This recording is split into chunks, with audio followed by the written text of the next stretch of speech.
नमस्कार। चलिए आज एक ऐसे संघर्ष की बात करते हैं जो हर समाज के दिल में धड़कता है। ये कहानी है स्थापित ढांचों और बदलाव की चाह रखने वाली जनता के बीच की एक हमेशा चलने वाली खींचतान की। एक तरफ है व्यवस्था और दूसरी तरफ है जन चेतना। ये हम सब ने कभी ना कभी महसूस किया है ना? कि सिस्टम इतना मजबूत है, इतना बड़ा है कि उसे हिलाया ही नहीं जा सकता। ऐसा क्यों लगता है कि हमारी आवाज, हमारी इच्छा व्यवस्था के इन विशाल दीवारों से बस टकराकर लौट आती है? चलिए, आज इसी एहसास की तह तक चलते हैं। तो इस पूरी कहानी के कह सकते हैं दो मुख्य किरदार हैं। एक तरफ है व्यवस्था यानी सिस्टम, जो समाज के नियम हैं, कानून हैं, हमारी आदतें हैं। और दूसरी तरफ है जन चेतना यानी लोगों की आज़ादी से सोचने और काम करने की ताकत। एक है स्ट्रक्चर तो दूसरी है एजेंसी। एक हमें बताती है कि चीजें जैसी हैं और दूसरी दिखाती है कि जैसी हो सकती हैं। तो आज के इस विश्लेषण में हम कहां से कहां तक चलेंगे, एक नज़र डालते हैं। सबसे पहले हम इस बुनियादी संघर्ष को समझेंगे, फिर देखेंगे कि बड़े बड़े विचारक इसे कैसे समझाते हैं। हम मान्यताओं की लड़ाई को जानेंगे, फिर सूचना के अधिकार यानी आरटीआई की एक बहुत ही दिलचस्प केस स्टडी देखेंगे और आखिर में समझेंगे कि इस संघर्ष का नतीजा क्या होता है और ये क्यों कभी खत्म नहीं होता। तो चलिए शुरू करते हैं और इस मूलभूत संघर्ष की गहराइयों में उतरते हैं। ये सिर्फ कोई बाहरी लड़ाई नहीं है, ये तो हमारे समाज के होने का ही एक जरूरी हिस्सा है। अब यहाँ एक बड़ा दिलचस्प मोड़ आता है। समाजशास्त्री एंथनी गिडन्स कहते हैं कि व्यवस्था और चेतना एक दूसरे के दुश्मन है ही नहीं। अरे वो तो एक ही सिक्के के दो पहलू हैं। मतलब हमारी चेतना, हमारे काम, यही तो सिस्टम को बनाते हैं और फिर वही सिस्टम हमारे कामों को एक आकार देता है। ये एक तरह का निरंतर चलने वाला डांस है, एक चक्र जो हमेशा घूमता रहता है।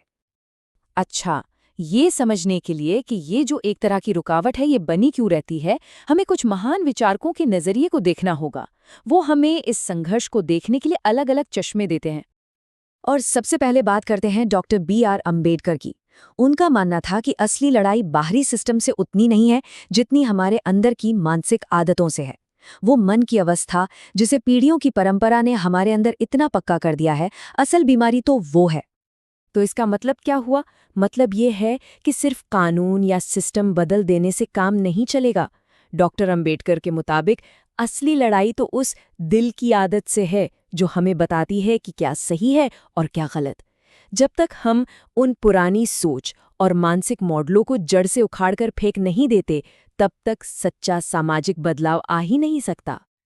और यहीं से हम पहुंचते हैं मान्यताओं की लड़ाई तक। देखिए, कोई भी व्यवस्था सिर्फ ताकत के दम पे नहीं चलती, वो हमारे विचारों और विश्वासों पर नियंत्रण करके चलती है। वो चीज़ें जिन्हें हम कॉमन सेंस या मामूली बात मान लेते हैं। इससे समझने के लिए दो बहुत ही दमदार विचार हैं। एक तरफ कार्ल मार्क्स का मानना था कि समाज का आर्थिक आधार ही उसकी संस्कृति, कानून और राजनीति जैसी अधिरचना को तय करता है। मतलब अर्थव्यवस्था बदलो तो चेतना अपने आप बदल जाएगी। लेकिन फिर आए एंटोनियो ग्राम्शी। उन्होंने इस विचार को एक नया मोड़ दिया।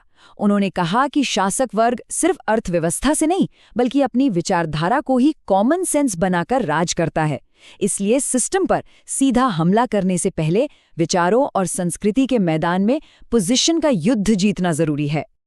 और फिर पियरे बॉर्ड्यू हमें हैबिटस का आइडिया देते हैं। इसे ऐसे समझिए जैसे ये समाज की एक अलिखित नियम पुस्तिका है जो हम बचपन से ही सीखते जाते हैं। ये हमें बताती है कि कैसे सोचना है, कैसे बर्ताव करना है, और ये सब इतना नेचुरल लगता है कि हम इस पर सवाल ही नहीं उठाते। यही हैबिटस है जो व्यवस्था को चुपचाप बनाए रखने में मदद करता है। चलिए, अब इन सारे भारी भरकम सिद्धांतों को एक असली जमीनी उदाहरण से समझते हैं।